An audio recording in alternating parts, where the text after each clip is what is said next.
Hello, hi guys! Magandang hapon sa inyong lahat. This is Chin Rodriguez from Messenger Channel, a faith healer, also mata reader. So ngayong hapon na to, tignan natin nagsabihin sa iyo ng ating mga gabay. So this is a weekly gabay for the month of June 3 hanggang June 9 for the sign of Capricorn. So, Capri, welcome sa my channel. Ano kayang messages, advices, na spirit guides ang ating masasaga for today's video? Kanino kayang energy or kaganapan sa buhay ng mga Capricorn ang ating mahagilap. So guys, this reading is a general reading lamang, hindi lahat makaka-resonate.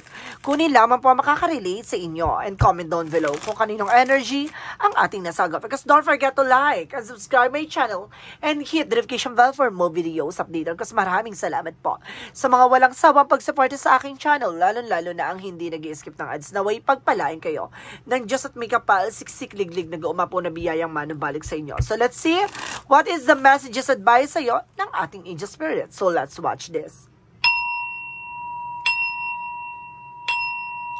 Ano kaya kaganapan sa buhay mo ating mga hagilap? Alamin at tuklasin, eto na, hagilapin natin. Angel spirit, please give me information po. Oh my God, there's a big shot and big money coming in for you. Oh my God, may malaking opportunities or pera na paparating sa'yo. And because there is the Six of Wands for a victory is yours. Talaga mapagtatagumpayan mo to, my goodness. Or there's a jackpot, no?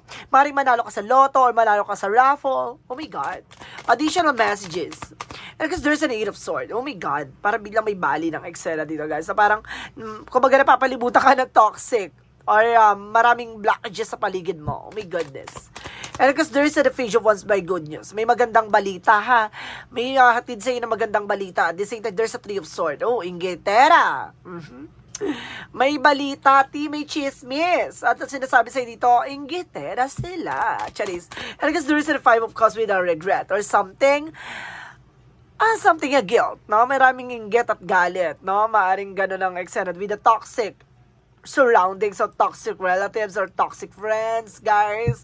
So, let's see what is the Ace of Pentacles. Represent the lovers. Oh my God. Connected to sa iyong person. Maaring makakakuha ka ng iyong separations or something. Makakakuha kayo ng maaring na-shaggy yung asawa mo. May makukuha ka sa kanya.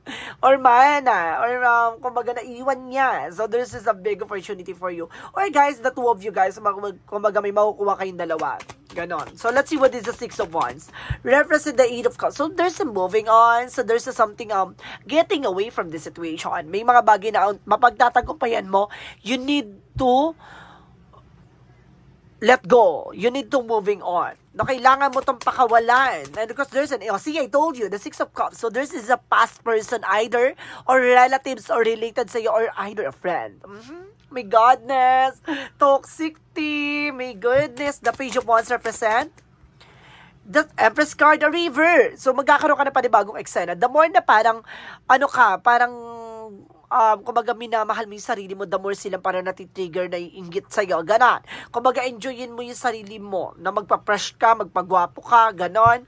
Kailangan makikita nila na maganda yung atake mo or maganda itsura mo. So, the Three of Swords represent the King of Wands by vision. So, tama yung hinala mo. There's something conclusion. Tama yung hinala mo. May itong tao na to may lihim na inggit sa'yo or either galit sa'yo. The Five of Cups represent the Three of Pentacles. So, collaboration, nakakausap mo. Plastic. Tingnan mo? Nakakausap mo tong tao na to. Maaring, kumbaga, nagkakaroon kayo ng collaboration, socialize, ganun, guys. The Ace of Pentacles and the Lovers represent what? The Seven of Pentacles, harvest time, see? May mga bagay na makukuha ka dito sa inyong relasyon. Or either, kumbaga, maaring yung hinihintay nyo ay makukuha nyo na. It's either, kumbaga, loyalties, no? Nung nagtrabaho kayo. Or, kumbaga, there's, baga yung nag-retired ka, something like that, or yung person mo na nag-retired, or something, nakuha nyo to nung yung separation kayo, or separation ka, ganon. Or either, kumbaga, some of them naman meron to nakuha nung maternity. Okay, so let's see what is the Six of Wands, because the Eight of Cups represent the Nine of Pentacles. So, there's a blossoming abundance. So, may paglago at paglaki ng finances, no? Parang there's a resource of income, mag-expand siya, guys. Oh my God, pasabog. And the Eight of Swords, because the Six of Cups, represent Five of Wands, competitor D. Sabi ko na, no, nagbibigay komplikasyon to. Inggitera yung kaibigan mo. Inggitera yung ex mo. Inggitera yung ex ng person mo. Or either, related sa'yo. Kamag-anak, kaibigan, kapatid, kahit na sino pa tong Poncio Pilato na to. Ganon. The Page of Wands, because the Empress card, represent the Knight of Cups. So, there's an offer. May offer pa dito, guys, ha? Kumaga magdadala to ng success sa'yo. The Three of Swords, because the King of Wands, represent or something apology. Okay. Because there is the Seven of Cups with the confusion. See? Nanggugulo to, te. Tama nga, no? Parang bigla ka nawawala sa ulirat. No? Sa wisyo. The Five of Cups, because the Three of Pentacles, represent the Five of Swords. Nagkakaroon na self-sabotage. That because of sarili mo kasi, sa'yo nang galing ang mga kwento. O ganon. Ikaw yung nagsishare sa kanya ng ideas, informations. Oh my God, ibig sabihin, malapit talaga sa'yo nakakausap mo. Additional messages for the outcome. So there's a partnership. See, it's all about partnership. And the Eight of Wands is a fast communication and fast movement. And there's a travel and email and messages. No? Phone calls. And there's a Six of Swords with the transition at makakaalis ka na sa situation. At the end of the time, pinaka-overall dito, there's a partnership, travel, success, at transitions. No? Additional messages about sa career. The Wheel of Fortune, the good luck is yours. Talagang ipapanalo mo to at papabor na sa iyong sitwasyon. And there's the Tower moment for major changes. Ito yung malaking bagay na magbabago. It's either a chaos or distractions or either rebuilding. No? May mga bagay na mabubuo. No, may mga bagay na magbabago na magdadala sa iyo ng magandang balita. No? Additional messages about naman sa love life. So, there's the King of Cups. So, see? Yung person mo napaka-devoted, supportive. No ba? At the end of the day, there's a spiritual. So, it's either shaggy na ngayong asawa mo, may makukuha ka talaga sa kanya, no? Mana or something separated or separation or something na yung na-shaggy nga, diba? May nakuha ka sa kanya. And the Hermit card with the spiritual. So, may kinalaman about sa spiritual dito. No, masyadong mahal na mahal ka ng person mo. Or there's a soul contract on soul connections, like that. Additional messages about naman sa health. So there's a, lutang, I told you, lutang ka nga, diba? Maaring lutang ka, maaring ginagawa ka ng eksena dito, parang hindi ka makatulog, no? Parang kulang ka sa, parang you're feeling also tired every time. You're feeling exhausted.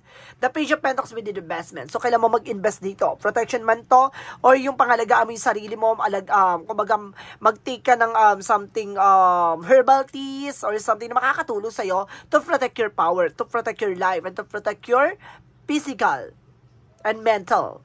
No? So, and health. So, let's see additional messages about sa magical fairy messages. So, let's watch this. For magical fairy messages, represent what? For Capricorn? For Capricorn, guys, so there's a daughter. So, may anak kang babae. Or may kapatid kang babae. Or either may kapatid siyang babae. So, some of you cross-watcher out there. So, there's a flower power. So, may kalakasan ka how to bloom. No, kaya mong lumago at kaya mong palaguin kung ano man ang meron ka. Ganon. May sarili kang kakayanan. No? Parang may sarili kang disposition sa buhay. Ganon. Additional messages for Yin and Yang Oracle card. For Yin and Yang Oracle card, represent Facade. I told you, impostor. Beliefs, pinapaniwala ka nito sa mga bagay-bagay. Itong tao na to. And there is a freedom, no? Palayain mo yung sarili mo. Huwag ka nag-share ng kahit na ano sa tao na yan, ha?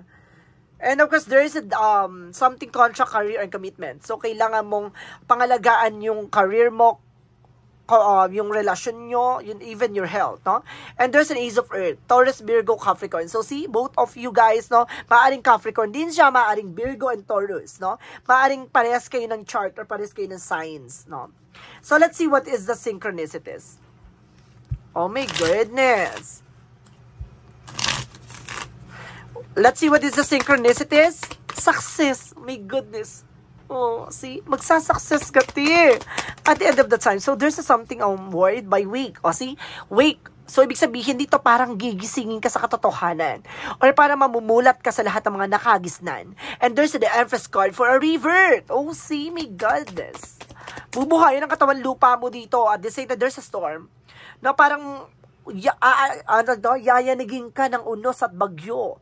No, lahat ng kaganapan sa buhay mo ngayon, parang something na parang magigimbal ka, no, sa mga katotohanan. Oh my goodness. So let's see what is Archangel Michael messages. Archangel Michael messages for you is a favorable outcome. Don't you worry, fa-favor sa iyong sitwasyon. Sabi ni Archangel Michael. At sinasabi dito, there's a self-respect, so kailangan mo respetuhin yung sarili mo, no? Kumbaga, kailangan mong ilayo yung sarili mo sa mga taong ganyan, no? Pangalagaan ng protection ng sarili mo, hindi mo kailangan maging martir, marupok sa mga bagay na ganyan. Romance angels represent what? Unrequited love. So, there is something, not enough attraction or chemistry pagdating sa relationship. Okay, get more information pa daw. And the other side, there's a deception. There's a false mask. See? Kumbaga may nagpapanggap talaga na pagdating sa relationship or pagdating sa love life or pagdating sa friend of yours or pagdating sa related sa'yo, no?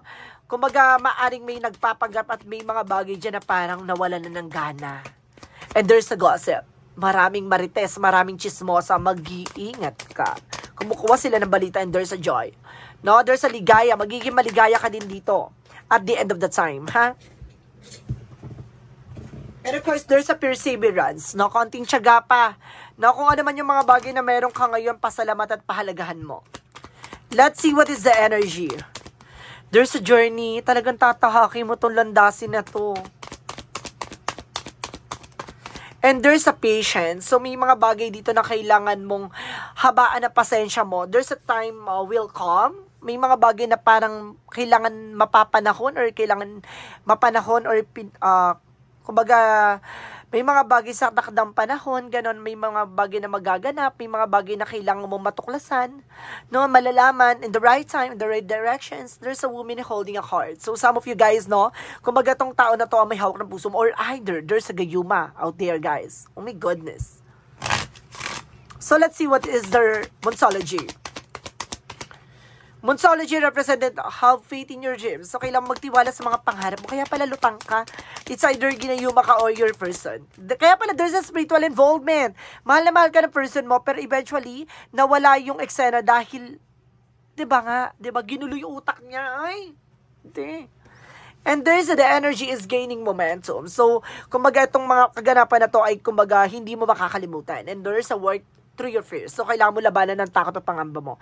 And there's a nothing will come this situation. Walang mangyayari sa situation nang hindi ka nagtitake ng action. For the angels answer, represent what? For the angels answer, represent what? Trust. So, kailangan mo magtiwala. And there's a peaceful resolution. So, see? Magkakaroon ka ng kapayapaang solusyon. And there's a perfect timing. So, this is the perfect timing, guys. Para oh my God, may kagimbal-gimbal talaga na katotohanan na ilalantad. Oh my goodness. Additional messages. A dancing movement, no? Yung mga galawan, no? Kumbaga malalantad na. And there's something food, a relationship. Let's see what is additional messages. Oh my goodness, ang bigat nitong eksena na to, ha? And there's a judgment. So this is the wake of call. Ito na yung oras at panahon para, di ba, malaman na. And there's a guilt, no? Kumbaga may mga tao rin na nagagalit behind your back. Additional messages for angel spirit. And there's a healer. Kailangan mo magpagamot, ha? Oh my God. And there's a music. So, nakakatulong ang music, no?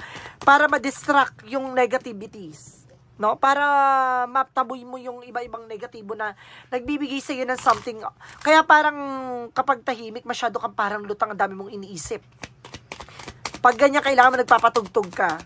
Additional messages for angel spirit. So, there's a star waiting for activations. No? May mga bagay na ma-activate na sa'yo. Spiritual gas or something, spiritual activation. And there's the 7-star sister by something expression. No, kumaga bibigyan ka ng something intuition dito ng mga kung may 7 archangel, may 7 sister na nagre-represent for Mary, no?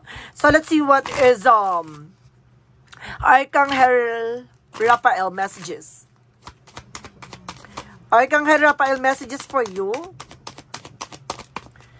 And there is a inner authority. So, ikaw yung gagawa ng eksena o ikaw yung magdidesisyon at ikaw din tutupad ng mga bagay na maisa sa katuparan mo na. No? Parang nasa sa'yo yung power. No? Power of authority. So, let's see what is the Jesus loving quotes. Judge, not that you be that judge, no? Wag mong husgahan hangga't hindi mo pa nalalaman yung totoo dahil mas maganda yung malantad, no, ang mga bagay na dapat malantad. Kasi may mga bagay dito, parang sinasabi dito sa akin na no, parang wag mong husgahan yung plano ng ating Panginoon. May mga bagay na ibibigay talaga sa iyo in the right time, in the right direction. So may mga bagay diyan na masakit man pero kailangan mong tanggapin. So let's see what is the angel's number. 0707 for compromise. So, may mga bagay na pinangako at pinagkasunduan. So, there's a self-awareness. Let go of what no longer serves you. Stop holding on the to grudge. Express your emotions and aim towards a compromise where their lack of understanding, it's the best to just move on. The truth will set you free. So see, eto na nga, ang katotohanan talaga ang maglalantad sa'yo. At may mga bagay na mailalahad sa'yo na may mga bagay na kailangan mo i-let go. May mga bagay na kailangan mo bitawan. Na may mga bagay na kailangan mo intindihin. At kailangan mo unawain. So let's see what is the messages of life. And that together in the lights. Ito na nga, no? Kumbaga makikita mo na yung liwanag, no? Yung mga bagay na nangyari sa iyo, ito na yung, kumbaga, ito na yung kasagutan, no? Na para malaman mo lahat ng mga bagay na dapat noon mo pa nalaman. Ito na nga. I give thanks for all who enter my life. I understand that we are all exactly who and where are supposed to be. And everyone contributes to each other personal growth. Every reaction someone's drawn for me is a gift from their soul to mine. Meant to help me, free me from inner conflict today by focusing on my own development rather than on others. Plus, I become one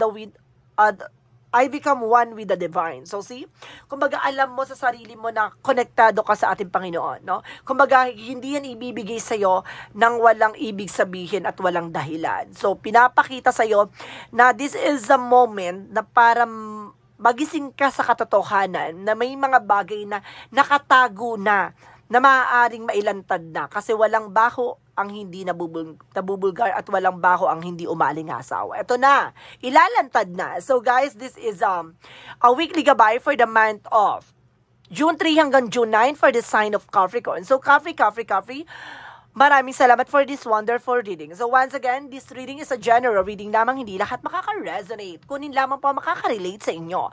And comment down below kung kaninong energy ang ating nasa graphics. Don't forget to like and subscribe my channel and hit notification bell for more videos updated. Because maraming salamat po sa mga walang sawang pagsuporta sa aking channel, lalo-lalo na ang hindi nag-i-skip ng ads. Naway pagpalain kayo ng Diyos at may kapal, siksik, liglig, nag-uumapaw na biyayang manubalik sa inyo. At maraming salamat po and see you in the next video. Bye-bye and babush!